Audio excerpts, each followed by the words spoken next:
Hey, Eagle Run 2-3 here. So a couple, I don't know, maybe a week ago, I made a video about this firearm, and apparently I'm not allowed to touch it or my video will be demonetized. I think if it's there, it's fine. But I am fresh out of YouTube jail, and it feels good. If you're watching YouTube, no modification, creation, selling. This is simply a discussion. That is all.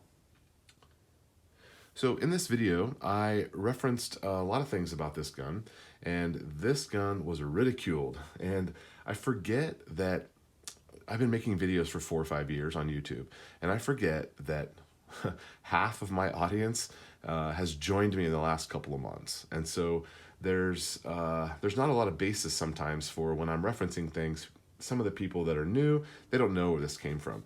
This is a Franken gun. It was assembled for free out of parts that I had left over, and I wanted to just, I painted this receiver, and I love the lower receiver.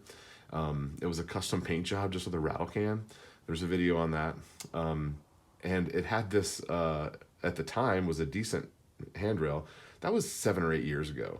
And no, maybe 5 or 6 years ago, a long time ago. And key mod rails are not really cool anymore. The barrel nut that connects to this specific handguard, this barrel nut is trashed. It's got a pin popped out of it, and I don't even know how it took the torque, but it's torqued on there. I have not shot it yet. I'd like to go shoot it. It has a nice barrel on it. Anyway, I say all that to say this. This gun is not beautiful. It is not anything that I would rely on. It is a range toy, and that is it. It doesn't even have any optics on it. I threw an optic on there, and I got a hard time about that too. Yeah, so let's talk about this real quick. Where the guy says, I don't know what I'm doing and I shouldn't be talking about guns. Listen, I'm a professional homeowner. I am not an expert. I did not serve our country in the military in any way. I've been into firearms my entire life. I've been shooting since I was in middle school, and I've done some competitive shooting. I've done all of the classes that my local range offers. I've taken rifle classes, pistol classes, shotgun classes, enjoyed all of them, and I love to shoot. I love to build firearms, and I'm just sharing my knowledge. My profession is about teaching content. I'm not a professional YouTuber, but that's my day job. I teach and I coach and I show people how to do things. And it's easy for me to translate large information into bite-sized pieces. And a lot of times that leaves information vague. And if you're a longtime shooter, you know what those holes are. But if you're new, I'm kind of skipping some of the details. So there's a lot of new people, and I'm trying to help them out. A lot of you guys that are veterans, you don't need to be watching a video about an AR-15 anyway. You already have one, you've taken them apart, you know how they work.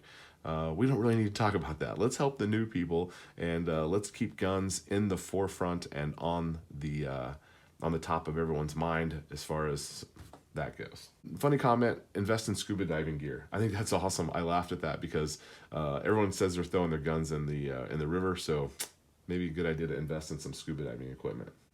And then here's a comment where the guy said, your lack of optic and iron sights tells me everything I need to know. There was another guy who said, your key mod handguard tells me all I need to know. Guys, this is fun. This is for fun. It's got a nice barrel and a nice bolt and a nice trigger. That's it. It's got a rattle can paint job. I had a lot of misunderstanding with my conversation about Windham Weaponry. I have no problem with Windham Weaponry. I've held one, I've never shot one. I'm sure they're a fine firearm. I think a lot of people missed my point when I was saying that a $500 gun was being purchased for $1,800. I'm not saying that Windham Weaponry does not make higher end guns that are worth $1,800, but a $500 anything is not worth $1,800. And that was the point of the story. It wasn't a dig on Windham Weaponry. They had that entry firearm back when the story was told that was around $500, and there's nothing wrong with that. I have a $500 gun. I mean, it's not a problem. The fact that it was sold for the higher price made it not worth it, and that was the point of the story. I don't know, maybe I didn't do a good job of saying that, but I have no problem with Windham Weaponry. I know that Windham Weaponry, the Bushmaster, I'm good with all those things. So a lot of comments about buying versus building, which was kind of the point of the video. Spend your money on those components that are going to do the most add the most value to your platform.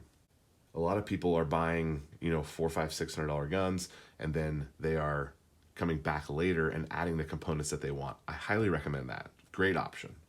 I knew when I mentioned Windham Weaponry and M&P, I knew when I mentioned those that the point was kind of going to be lost a little bit because people are so brand loyal, and I knew that was going to be a bit of a struggle. I tried not to say any manufacturers' names, and then I just rattled off a few, and I knew I shouldn't have done that, so forgive me. I love your firearm manufacturer that you favor as well. So this gun does not feature a forward assist. Let's talk about forward assist real quick. I am not going to shoot or pull the trigger on a firearm when I have jammed the bolt into the chamber on a round. I'm not going to shoot it. There's gobs of guns that don't even have forward assist. The fact that I don't have one on here really hacked off a lot of people. And I built this and put it together. There's a upper parts kit right there that's got a forward assist in it. That might have been the one for this gun. I don't remember. I don't remember when that came in.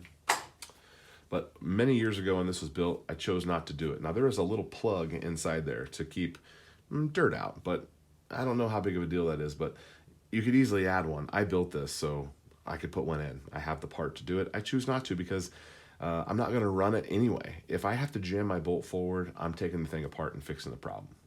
Some of the prices I quoted, their prices are going up all the time, each week. And we're seeing those emails where each week prices are going up.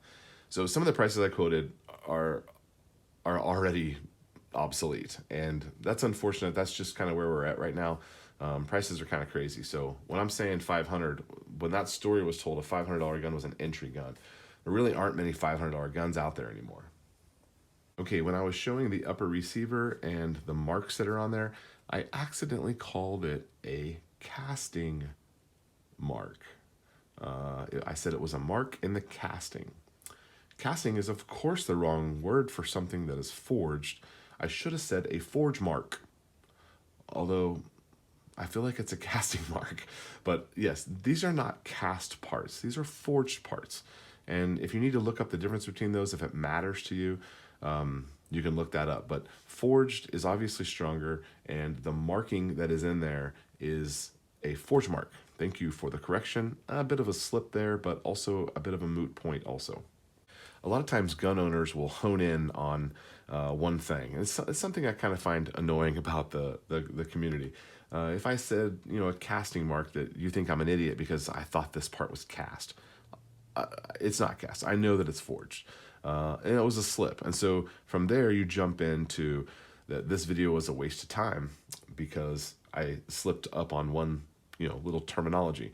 And I find a lot of that annoying. That happens with, if you say 223 or 556 or if all those different things, and they want to just be so right about something that they jump into the comments and fire off a whole series about how I'm an idiot.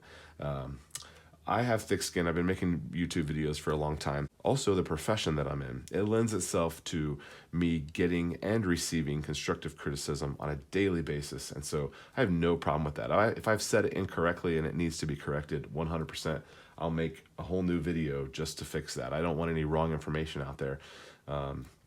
But also, I feel like we need to be working together and united on fronts. And that brings me to my last point. I have not done a good job of being as strong of a Second Amendment advocate as I could be.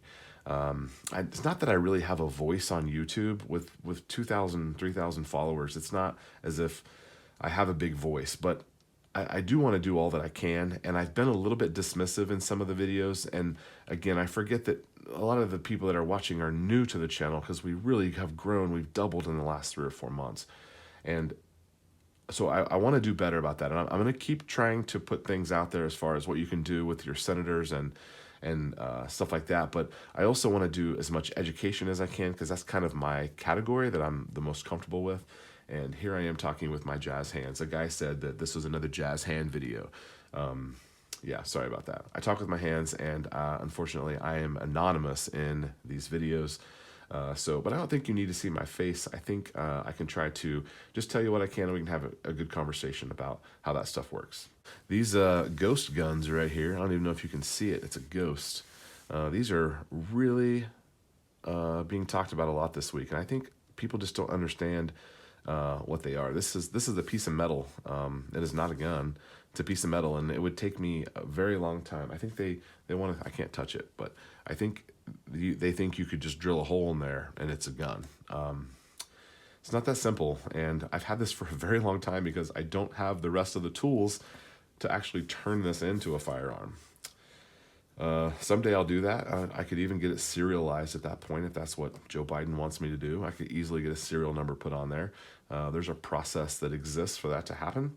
But I think it's kind of fun to create my own. I'm looking forward to doing that someday whenever I order the parts and put together that project. So, okay, that is all for this video. Eagle Run 23. Thank you so much for watching. We'll see you next time.